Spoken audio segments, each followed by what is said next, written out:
Let f such that r to r function satisfies mod of fx less than equals to x square. Okay, uh, so that fx is differentiable at x equals to 0. x equals to zero पे differentiable है, इसका मतलब क्या है? x equals to zero पे differentiable है, इसका मतलब क्या है? f of zero plus h minus f of zero upon h h h approaches to zero के लिए ये लिमिट एग्जिस्ट करती है, ये मुझे शो करना है। तो नाउ फोकस हियर कि ये लिमिट एग्जिस्ट करती है, ये मुझे शो करना है। काफी इंटरेस्टिंग है, कैसे किया जाए? तो यहाँ पर एफ ऑफ जीरो की जरूरत पड़ रही है, लेकिन जो मुझे दिया है वो काफी कम है, और जो दिया है यहाँ पर ये इंफॉर्मेशन दी है, मैंने एक्स को जीरो कर दिया, तो mod of f of zero is less than equals to zero. भाई मॉड है तो कभी भी नॉन नेगेटिव ही होगा, और less than equals to zero है तो मॉड नेगेटिव तो हो नहीं सकता। मॉड निगेटिव नहीं हो सकता है, तो इसका मतलब ओनली पॉसिबल केस क्या है कि इसकी वैल्यू कितनी आएगी? जीरो आएगी।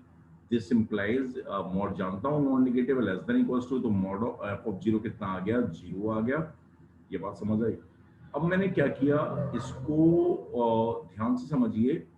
मैंने इसको रिप्रेजेंट कर दिया, एफ ऑफ एच लिख दिया एच के लिए, और एफ ऑफ जीरो कर दिया। जीरो ही है तो कोई दिक्कत नहीं है, और इससे क्या थोड़ा सा समझ में आएगा। एक्स स्क्वायर है, सही है, एच स्क्वायर है, एच लिख दिया। अब मॉडेल से दोनों तरफ डिवाइड किया, F of H minus f of zero, mod of H से डिवाइड कर रहा हूँ तो इक्वलिटी रिमेन सेम, पॉजिटिव रहता है, less than equals to mod of H ही आएगा। या ठीक है ना, mod of H into mod of H, H square हो जाएगा, कोई दिक्कत नहीं है। अब दिस इज वैलिड। अब take the limit H approaches to zero. जैसे ही मैं एच अप्रोचेस टू जीरो लगाऊंगा, तो ये जो एक्सप्रेशन है it convert into F dash zero. तो mod of F dash zero less than equals to zero आ गया, ये जीरो है। इसका मतलब क्या है? ये नेगेटिव तो हुआ नहीं, इसका मतलब एफ डैश जीरो का क्या वैल्यू आ जाएगी? जीरो आ जाएगी। It means the function is differentiable at x equals to zero and its derivative is zero. Okay, तो ये काफी इंटरेस्टिंग सी प्रॉब्लम है। इनइक्वलिटी मॉड एक्स से डिवाइड किया है, इनइक्वलिटी रिमेन सेम।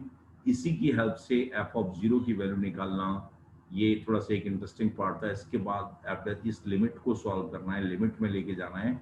हम डिफ्रेंशिएट नहीं कर सकते, इनइक्वलिटी कांट बी डिफ्रेंशिएटेड। जैसे मेरे पास देखिए 7x है, 7x, जैसे मेरे पास 7x, जैसे xy कोई नंबर है, तो मैं ये नहीं कह सकता कि जैसे 5 है, 5 ग्रेटर देन साइन x है, डिफ्रेंशिएट नहीं कर सकता। इसका डेरिवेटिव जीरो आएगा, इसका डेरिवेटिव cos x आएगा, समझे? और cos x -1 से 1 मल्टीप्लाई करेगा, ये जीरो ही आ गया। तो इनइक्वलिटी को कभी भी हम डिफरेंशिएट नहीं कर सकते, लेकिन इनइक्वलिटी में लिमिट ले सकते हैं। तो we take the limit and with the help of limit we show that mod of f dash 0 is less than equals to 0। सो जो f dash 0 है दैट इज 0, क्योंकि नेगेटिव नहीं हो सकता। ओके, तो काफी इंटरेस्टिंग पार्ट था, और मुझे लगता है ये समझ में आ गया है। इसमें ये दोनों तीनों चीजें क्या थी, काम की थी। ओके।